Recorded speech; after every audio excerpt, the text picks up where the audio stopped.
Let us still think in the other person's point of view. Family remain family, families remain family, business partners remain partners, communities remain united, the church remains united, the individuals remain friends.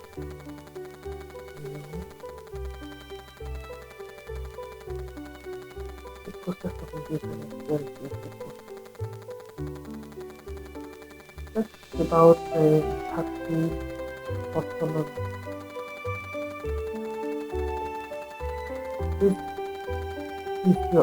is yours. The resolution, the solution, the agreement, the contract is yours, not imposed by a judge. So whatever agreement the process reach, whatever resolution the process reach, whatever contract the process reach, it was not influenced by the judge. It was not influenced by anybody. The process is actually handled by the party. That's one other beautiful thing about mediation. The process is handled by the disputing party. So you know what you have agreed on. You own your resolve. You own your agreement. You own your contract. It's not influenced by anybody. Not influenced by the judge, not influenced by the magistrate, not influenced by the panel of judges. It doesn't get to the Supreme Court. It is your process. Party autonomy. It is a process. You own it. You own it. So let's talk about mediation and the judiciary system. Mediation and the judiciary system. So mediation does not weaken the judiciary system, because it looks as if, okay, we're talking about, jettison is, like I mentioned earlier, criminalities does not coexist with mediation. Anything, any matter, any case, any issue that has an element, an iota of criminality is taken out of mediation immediately. In fact, a mediator must not even compromise and handle such issues. It's not dealt with in mediation. Mediation and the judiciary basis. Mediation does not weaken the judiciary, it strengthens it. So like I said, it is part of the judiciary system. It strengthens it. It doesn't weaken it. It doesn't alienate it. It doesn't abuse it.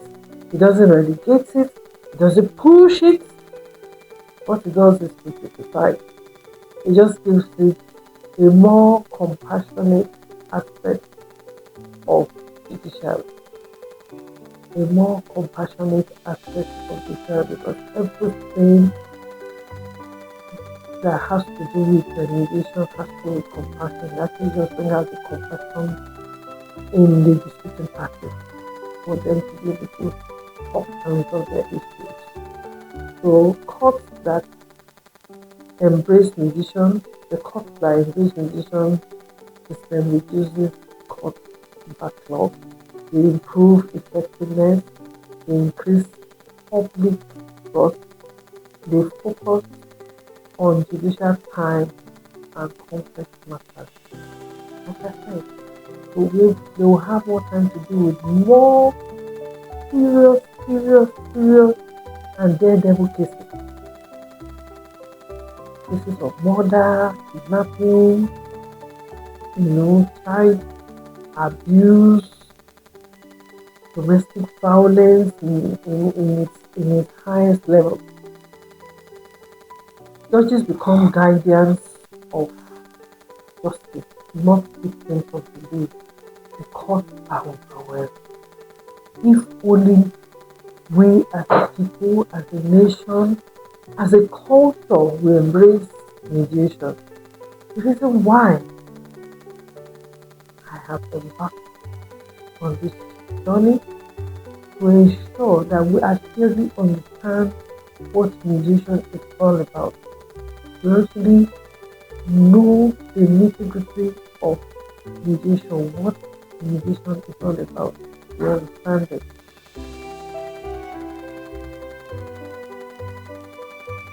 Mediation and the law in Nigeria.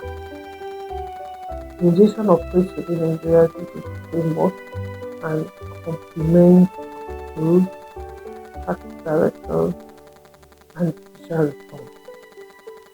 One of the judicial reforms in Nigeria brought about alternative dispute resolution area. Yeah. So settlement agreements reached through mediation can be written. So like I mentioned earlier, some agreements are authorized by judges, So if it is written and if it's a court assigned mediation process, the agreement goes back to the court. It's written and it goes back to the court, and the court actually signs and it's enforceable. It's enforceable. So sometimes people might just have the this that we just sat down to discuss.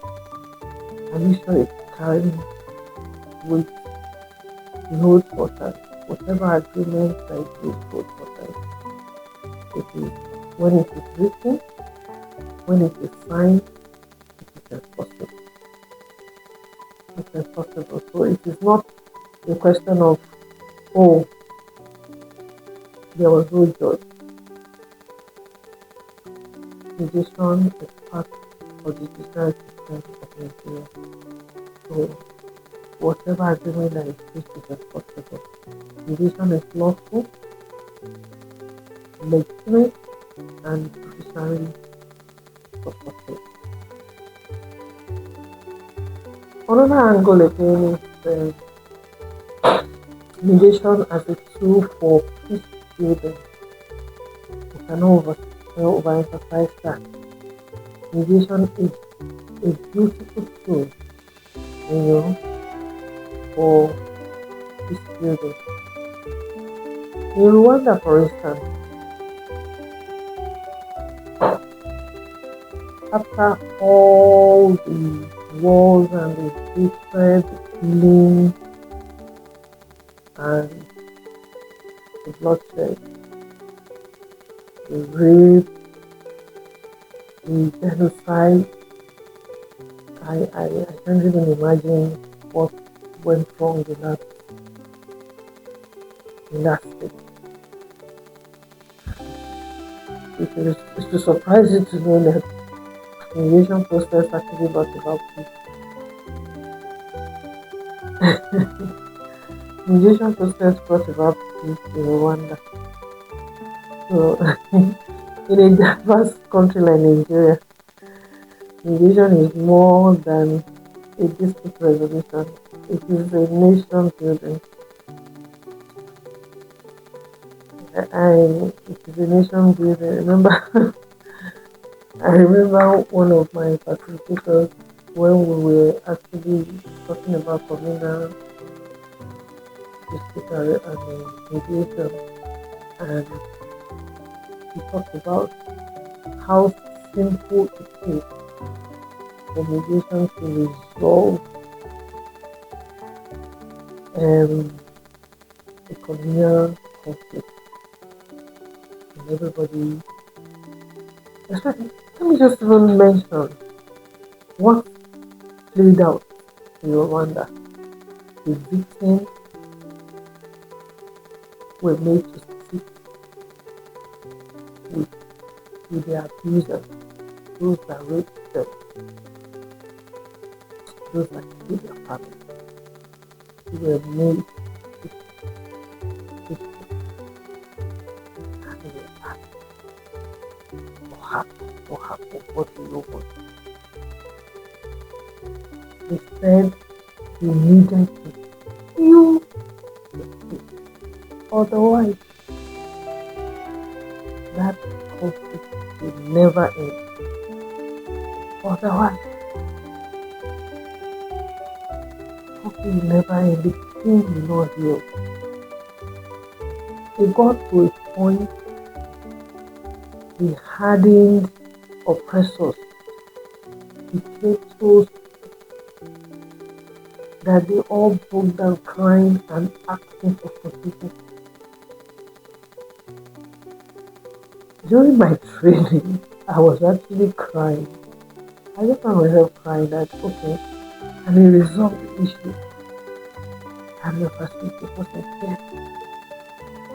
And that compassionate process brought about nation healing and nation building. In a diverse country like Nigeria, just for instance, religion is more than a decision, it is a nation building.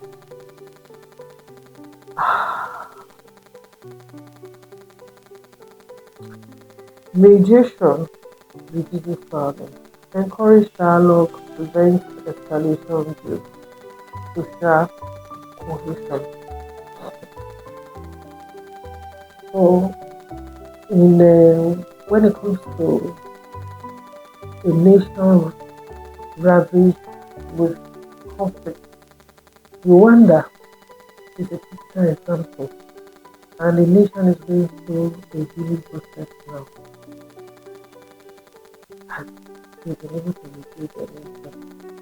The family, the corporations, or communities